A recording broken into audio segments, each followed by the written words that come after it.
That's key, Mhm. completely. So, Melissa, with regards finding the right tenant, getting the right tenant in, how do you know whether the tenant is right, stable, whether they're going to be the right mix, whether they're going to, whether they're going to add value or, detract from value of your property?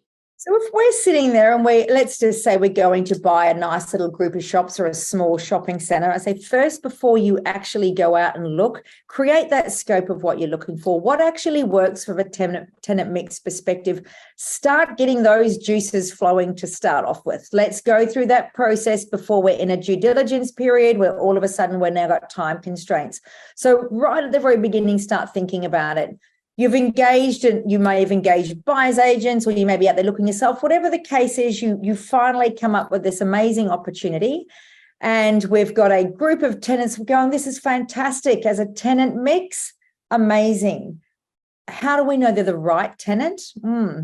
Okay, so financially, we want to make sure that that their business is stable, that they have longevity in it, and they have a future plan. So they've actually built in progress for growth.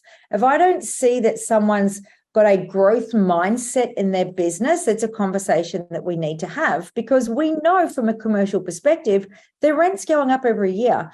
Electricity, all the other things that we use, it goes up every year. If we haven't factored this into our business model, it's going to hurt, and it's going to hurt quite quickly. So they're the absolute conversations we want to have, and being very respectful that they're a business owner and a business operator. And we always go in with the intention of making them feel very comfortable in the conversation. But we do want to make sure that we're telling them too, this is for our good and for your good. I need to know that if I'm bringing you in, I'm not putting you in a situation that's going to be detrimental to your business. That your business can afford this and sustain it for a length of time, because that's my responsibility from the very beginning, and that it supports our asset. So I have no problems in asking a tenant coming in to be able to demonstrate the last couple of years worth of business success. And then can we just have a conversation, or can you demonstrate your growth model moving forward? Now, this does not say I won't work with a tenant that can't show 3 or 4 years in business. We've had startups come in. Let's just talk about the I was going process. to ask you. Yeah.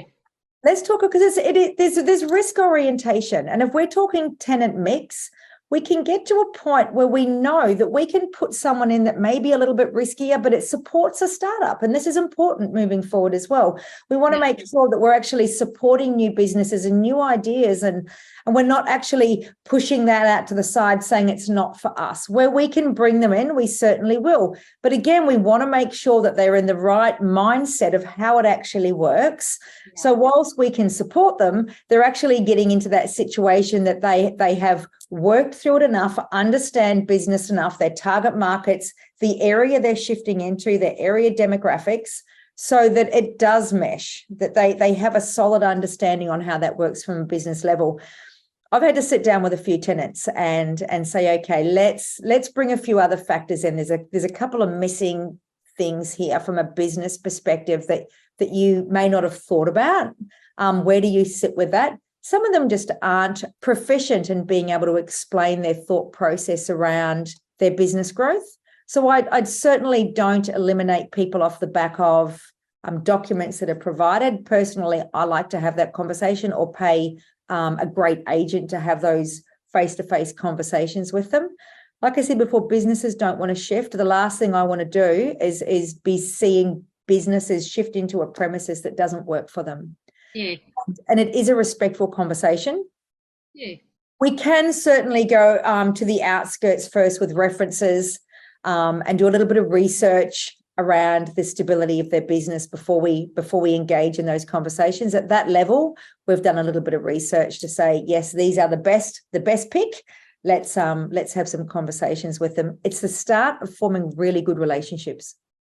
And I think it's you're building up those win-win relationships where everybody feels as if they are benefiting from, they get a sense that you're there to help them, that you're not the landlord that's just going to be grabbing their rental and running off into the hills, and beating them over the head. And when COVID hits, or hard times hit, that you're not going to be there you want to be supportive of their business. And like I said earlier, they want to see you. You want to make sure that they know that you're there to be their business partner, really, in that instance.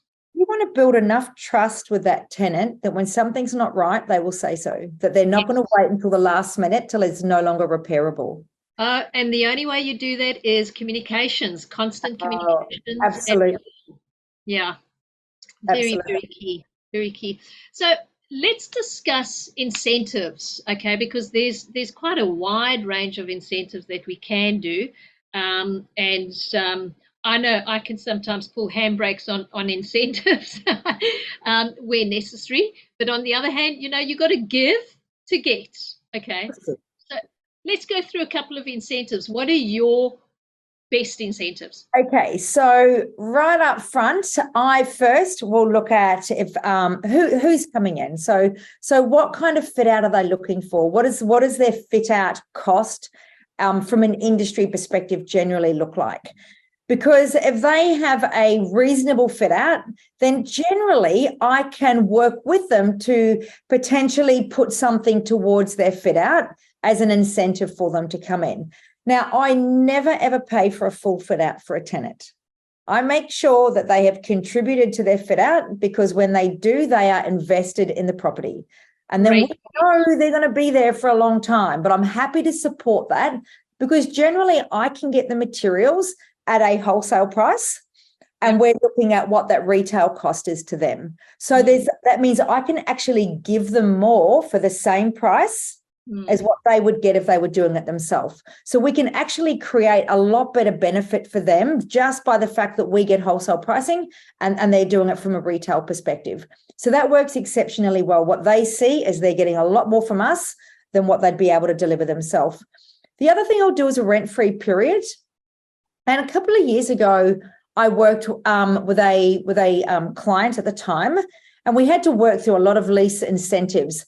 And we say some work for some industries better than for others. This particular one, we had given a 6-month free rent incentive. Now, it was a very sizable lease that was being signed up. And the 6 months was a period of that was for them actually to get in there, get the infrastructure set up properly, and then be able to start generating trade to be able to afford the rent. Now, whilst they'd run all the business models, we said, listen, in preference to 6 months free rent, what we're going to do is, because I'm not going to drop the rent on my lease because that drops the value of my asset, I'm just going to spread that over a 12-month period for you. Because when you go from nothing back into rent, that's a very big jump out of your cash flow. I want to ease you into this. I want to make it possible from a new business to be able to month on month be able to pay what's affordable, so you don't get to a point where it hurts. That's a great incentive. That's a really, really great way of looking at it. So we look at the financial aspect of it, but again, I'm getting back to that: support the business, support them to do well while you're actually talking to them at this level. They've got a lot of comfort then around being able to work with you, and it takes away from that.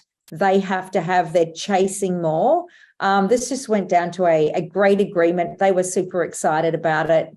It works exceptionally well. So yes, there are a lot of incentives that we can offer, but it really is an individual business thing. It really is relevant to each individual tenant coming in, what their financial needs are, the status of their business. If they're a long-standing business, they may not necessarily be chasing new clientele as they're going, I need time to set up my fit out. So I just need a couple of months to actually get in and play around with it. And so it's really hearing what it is their needs are. And I think you touched on it there. And again, it's the relationship that you're building up. And every single, I always say to my clients, every single tenant is different. They've got different requirements, different ways of thinking, different backgrounds, whatever.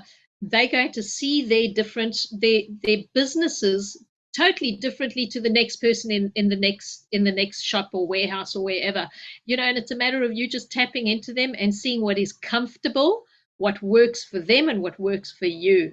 Absolutely It comes back to relationships, It always will. It always will. We see, properties that people game. So it's not a computer game, it's a people game. So get out there, have the conversations. Don't discount things like signage or a nice little splash of paint out the front for them, something like that. Again, it's have the conversation and listen to what they're saying. Listen to what they're wanting. Big thing.